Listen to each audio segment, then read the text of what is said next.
ரஷ்யாவில் மருத்துவம் பயில சிறந்த ஒரு அரிய வாய்ப்பு. வெளிநாடுகளில் மருத்துவம் பயில சிறந்த முறையில் உதவுகிறது ஏஜே ட்ரஸ்ட் கல்வி குழுமம். வருகின்ற 8ஆம் தேதி டெல்லியில் நடைபெறும் இந்தியா கூட்டணி கட்சிகளின் ஆலோசனை கூட்டத்தில் திமுக பங்கேற்காது என அக்கட்சியின் தலைமை கழகம் அறிவித்துள்ளது. டெல்லியில் வருகின்ற 8ஆம் தேதி நடைபெறும் இந்தியா கூட்டணி கட்சிகளின் கூட்டத்திற்கு வருமாறு திராவிட முன்னேற்ற கழகத்திற்கு அழைப்பு விடுக்கப்பட்டது.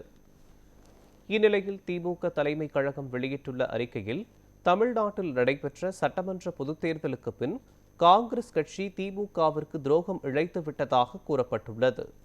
இதனால் டெல்லியில் நடைபெறும் இந்தியா கூட்டணி கூட்டத்தில் காங்கிரஸ் பங்கேற்பதால் திமுக பங்கேற்காது என அறிவிக்கப்பட்டுள்ளது.